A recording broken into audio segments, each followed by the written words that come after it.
Okay, I'm going to be talking about something, and I'm probably going to geek out a bit because I'm still kind of off the high of the situation. I'm probably going to be a little bit rambly, so just fair warning. Okay, to start off, I am a huge fan of OD&D, original Dungeons and Dragons, like the very first iteration of Dungeons and Dragons, the 3 little booklets and at least the first 3 supplements, as well as first edition. I'm not a fan of the later editions, but it's neither here nor there. Now, I want to talk about a product I've come across, and it's called the El Raja Key Archives. And it's a product that talks about because Robert Kuntz was one of the original co-creators of Castle Greyhawk. Now, in case a primer is necessary, Castle Greyhawk is, in essence, one of the first dungeons of D&D. There's Blackmoor, but Dave Anderson already did his book with Judges Guild, and I already got that. This one is about Castle Greyhawk. And Castle Greyhawk, to me, is the holy grail of dungeons, because it's the first multi-level dungeon. It's the first D&D dungeon co-created by Gary Gygax and Robert Kuntz. It's the ones that the people who created Dungeons and Dragons played it. Okay? And this was meant to be the template of how to play Dungeons and Dragons, the whole multi-level thing. But because later on they were doing tournaments, they couldn't have the multi-level dungeon, so they just had, basically mini dungeons, mini adventures that were timed and people played at tournaments.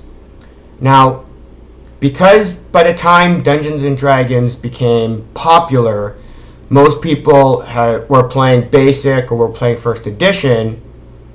Modules were, like the short adventure modules, were what most of the people thought that's how you play Dungeons and Dragons.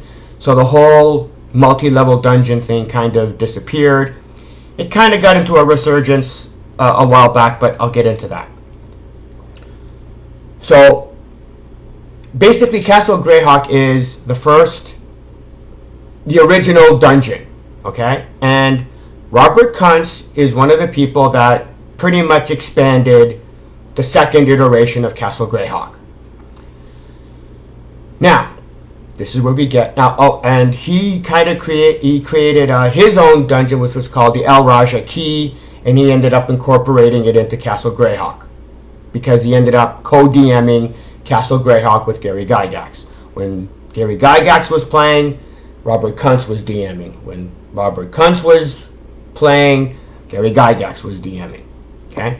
So again, this is all about Castle Greyhawk and the first basic D&D campaign, which Robert Kuntz pretty much established most of it. Okay? He was the one that pretty much established the very first D&D campaign, the very first D&D dungeon. Okay? Now he put out a product called the El Raja Key Archives, which is a whole bunch of scans and information about the first D&D campaign, about Castle Greyhawk, about what adventures they went on. So I find out about this and I'm freaking out, right? So I get it. And now you have to understand, guys like me who are fans of OD&D and pretty much fawned over the concept of Castle Greyhawk have been wanting a module or adventure about Castle Greyhawk since like day goddamn one. Now, TSR produced TSR was what it was called before Wizards of the Coast owned it, and TSR released Castle Greyhawk, and then Greyhawk Ruins, and then Wizards of the Coast because I think it was 3.5, did Expedition to the Greyhawk Ruins. These were all modules that were supposed to be about Castle Greyhawk, but were not even close. Okay, weren't even close. It was just a title of Castle Greyhawk. But again, guys like me who were so desperate, we bought these, but we always wanted the actual dungeon of Castle Greyhawk. So along comes the El Raja Key Archives, and I didn't know what to expect. I'm going through it, and I'm checking the index, and one of the options is, Castle Greyhawk. And I click on it, and I see a list, dungeon level 1, dungeon level 2, dungeon level 3, whatever. And I'm looking at it, and I'm going, no, it can't. It's not going to actually be the dungeon levels of Castle Greyhawk level 1, dungeon level 2, dungeon level. It's probably going to be, him having like a paragraph or two talking about it, right?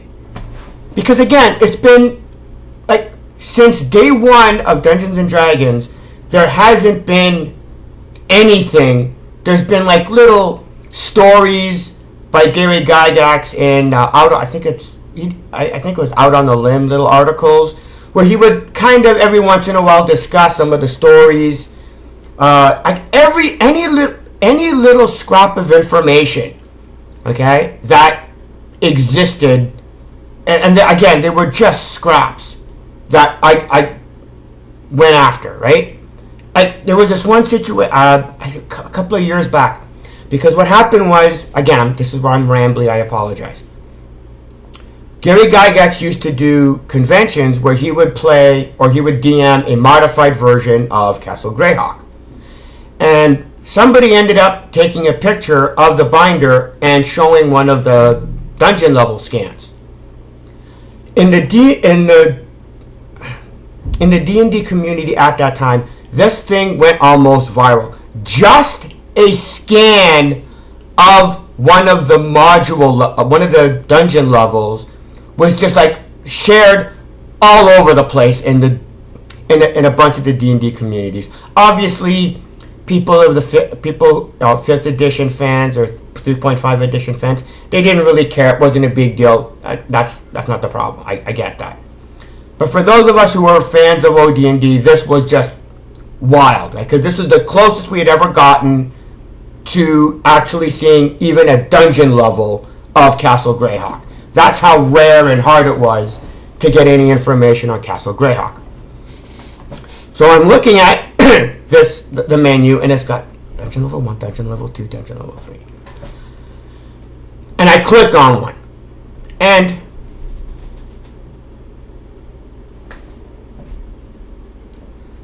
on my monitor, I see the dungeon level plan of level 1 of Castle Greyhawk. And I'm going... And then I click the one for level 2. And I'm seeing the dungeon level layout of dungeon level 2 of goddamn Castle Greyhawk. And I'm just staring. I'm literally just staring because I couldn't work with me here. I am looking at the dungeon level floor plans of this is my goddamn holy grail of D&D. Okay? This should be the goddamn holy grail of everybody who claims, and I'll get to that, claims they are fans of OD&D. And I'm just looking at this is one of the reasons I had to make this video, because I have to let this out, because I'm just, like I said, I'm gonna geek out a bit. I apologize. And I'm looking and I'm going, this was released, I think, in 2016. And I'm thinking, how in the name of God did I not know or hear about this until now? And, okay, here's where the rant's going to start coming in. I went on YouTube to type in, because now I understand people who who play and enjoy 5th edition or 4th edition or 3.5. You guys don't care. That's fine. That's totally understandable. Okay? But there are these two subgroups of D&D fans. Okay? One is the OSR, the Old School Renaissance.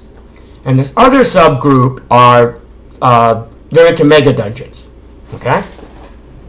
Now, the OSR subgroup are basically fans of OD&D, but have decided to make retro clones of OD&D because they're not actually... These two groups, I figured, at the very least, would be talking about this product, the Al Raja Key Archives. Okay?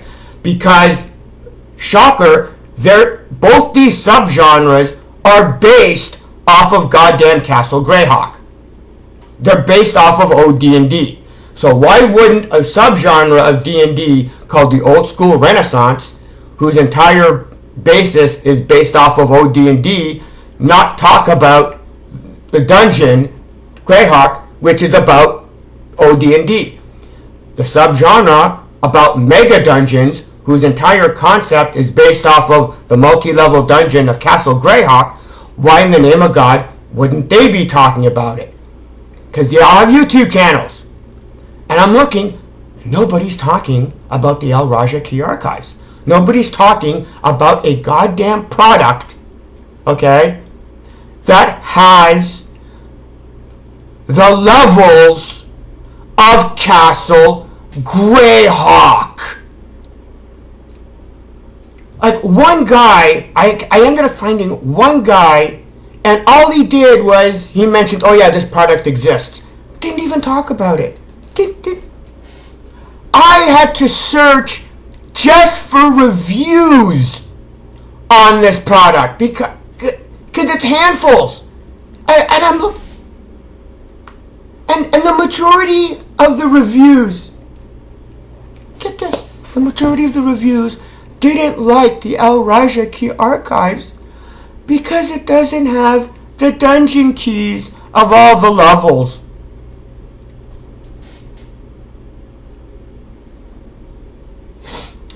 You're right.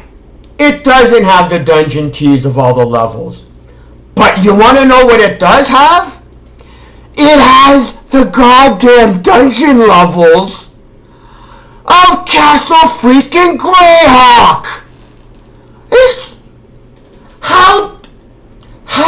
How does someone who claims, and I stress the term claim, to be fans of OD&D and go, yeah, the Al Raja Key Archives has the dungeons, but it doesn't have the keys. Not that big a deal.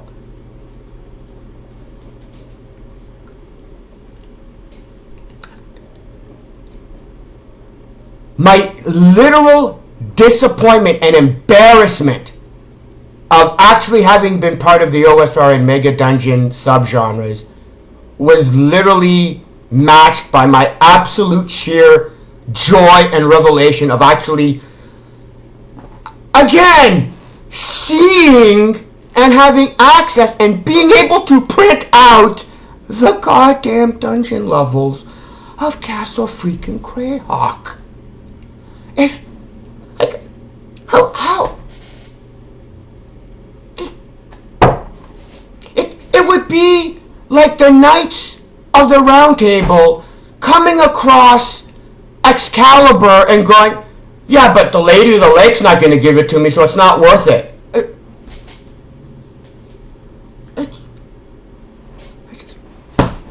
Which is one of the other reasons I wanted to make this video, to actually, because the fact that there's literally no review, no talking about this, a product, It's hard enough for me to wrap my head around it because I just can't goddamn believe it because I'm so geeking out. But try to understand this. There is a product that has the dungeon levels of Castle Greyhawk. Even as an oddity, even as a curiosity. How? How can you be a fan of Dungeons and Dragons and not even at least be curious? Now, I understand it's not the entire dungeon. I understand it's not all of Castle Greyhawk. It's just the notes and the scans that Robert Kuntz has. Because Gygax's wife has the actual binder of all the notes and all the information and stuff. But she's not releasing, for some reason, she's not releasing the adventure. She's not getting it published.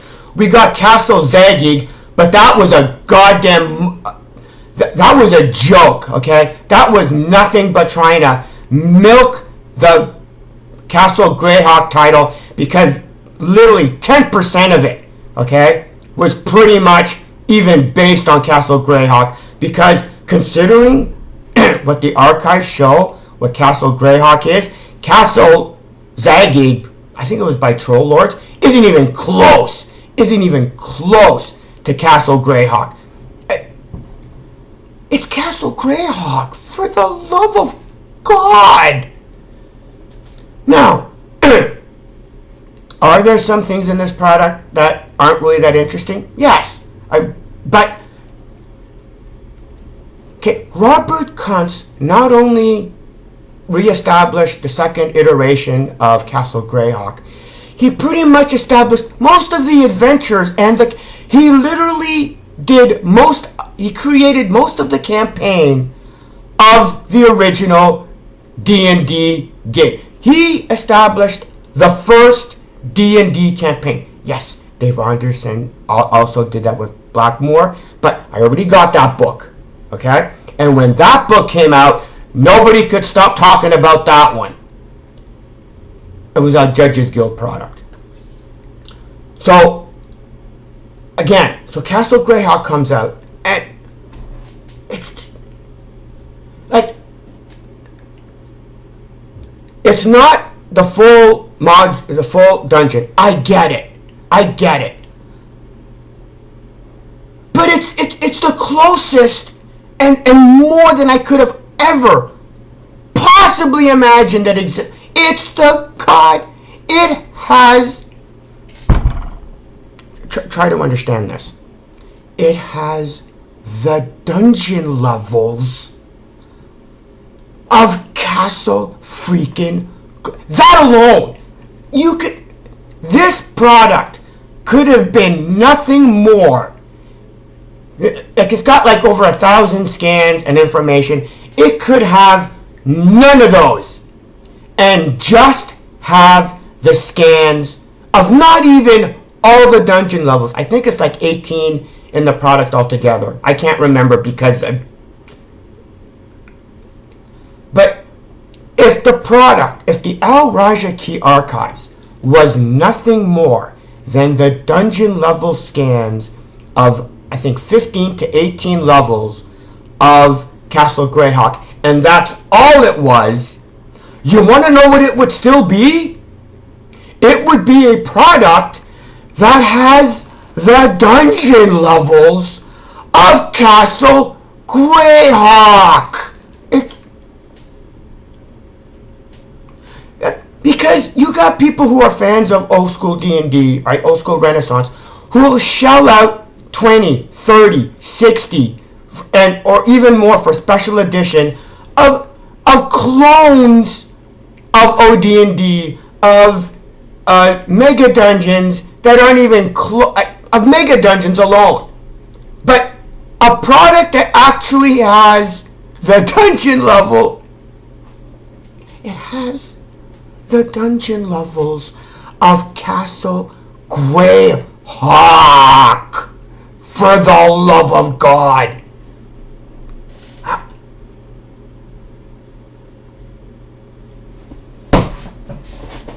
Yes, it has other things, and yes, it's missing a lot of things, and yes, it doesn't have the keys. Oh, it doesn't have, why? Are you lazy ass dungeon masters can't actually key a dungeon? It's not worth getting, it's not worth being interested in, because as a DM, I'd actually have to fill in the dungeon key, and you're too ass lazy to do it. That's the only possible explanation. Either that, or you actually don't give a damn about OD&D. You don't actually give a damn about multi-level dungeons or Castle Greyhawk. You just pretend you do so that you can sell products. So you can sell your bullshit product, as opposed to when the actual... I'm sorry, I have to... This is multi-purpose. One, it's therapeutic. One, it's to establish that this product exists. And the other one is to call out all these bullshit fake OD&D fanboys. Anyway, I had to let this out. I had to share that. Okay, there is a product called the El Raja Key Archives, which was created by Robert Kuntz, based on the El Raja Key dungeon that he created, but it ended up being integrated with Castle Greyhawk. He created like I think it's at like almost 20 different levels. He did a lot of the whole campaign things. Like, if this is the closest we got, you can possibly get to the original campaign, the first D&D campaign. I understand 95% of you aren't interested and have no interest, and I get that.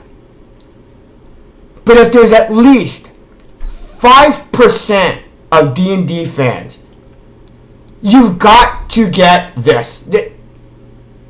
It's the closest we that exists of the original Greyhawk castle and campaign. Now, if you want to work on it, yes, there's a lot that you can work and make it your own and stuff, because God knows that's what I'm going to be doing for the next couple of weeks, I'll tell you that. Because I got all that shit to go through, and I got to figure out how to... I'm sorry, I just had to make this video because somebody has to talk about the fact that this product exists, and I will say it again, and I will never, ever get tired of saying this, because I've been wanting to say this for decades. There is a product that has the dungeon levels of Castle freaking Greyhawk, and I love it. I love it, I love it, I love it, I love it. And I am good. Told you I'm gonna geek out a bit. Okay, anyway, I'm done. Just I'm good. Guess what I'm gonna be doing once I click off. Anyway, I'm out of here. See ya.